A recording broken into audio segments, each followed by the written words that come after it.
拍嘎后，今天我们这支影片是要跟大家介绍，在居家照护常常会用到跟被动肢体关节活动有关的一些客语对话。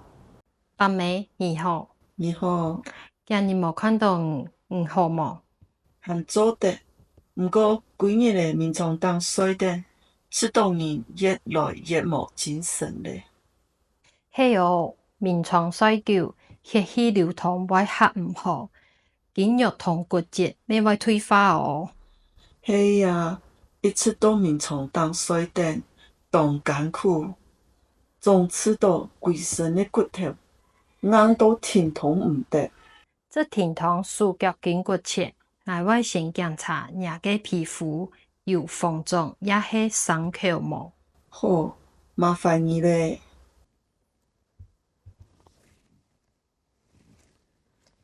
视觉正面检查好咧，接着我爱看你背囊嘅皮肤。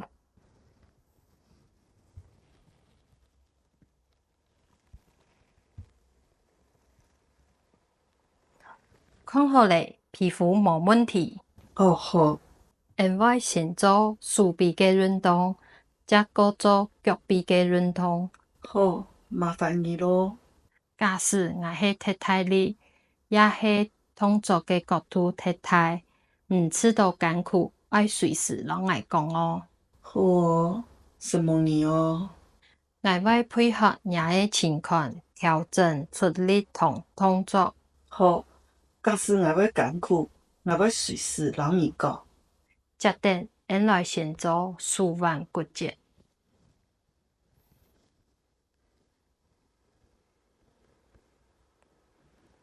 接着，因来做舒张骨节。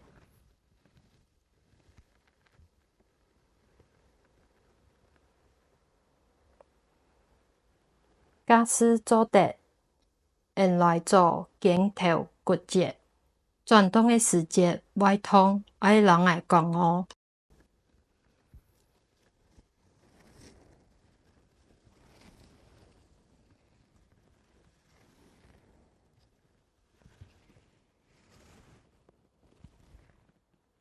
抓下因来做双脚的脚掌骨节。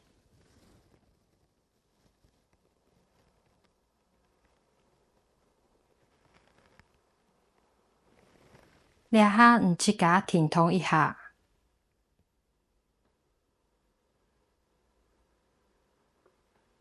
我拢停痛七条骨节同髋骨节。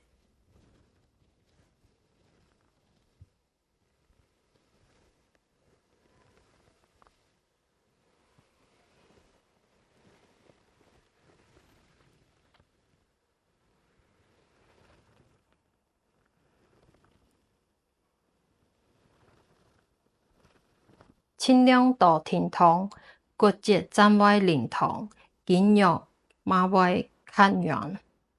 好，我尽量一家都挺痛。北面唔会吃到痛，也是骨节卡定无。唔爱呢，我根本也唔爱吃到痛，骨节咩唔爱卡的，家下按人疼痛过后，出动到汗呢，吃到动松手。看完了以上影片，接下来我们就来练习在这个情境中会用到的实用例句。先来学习四线腔调。照服员执行工作前，先检查确认个案的皮肤是否有压疮的情况，此时会说：“我要先检查您皮肤有红肿或伤口吗？”我要先检查你的皮肤有红肿，也是有伤口吗？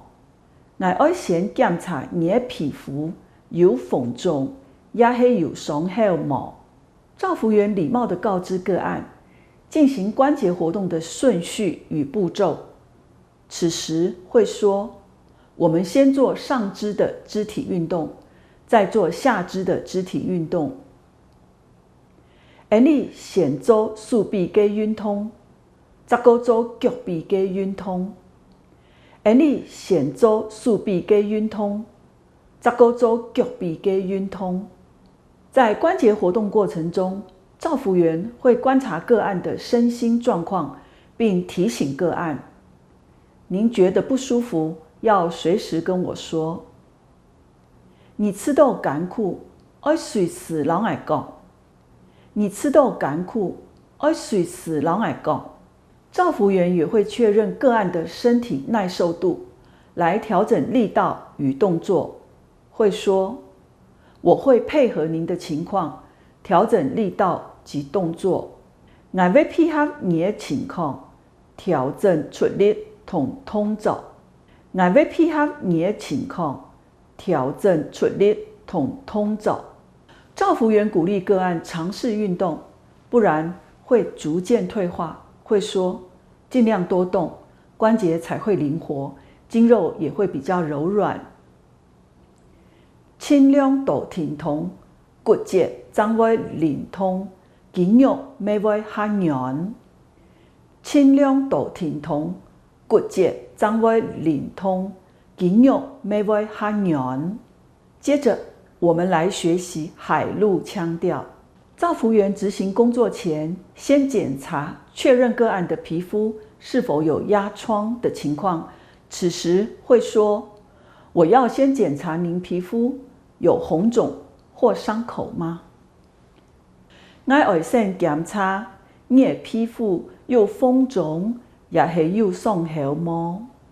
我要先檢查你的皮膚有紅腫，也是有傷口嗎？照服員禮貌地告知個案進行關節活動的順序與步驟。此時會說：我們先做上肢的肢體運動，再做下肢的肢體運動。你先做手臂嘅運動，再做腳臂嘅運動。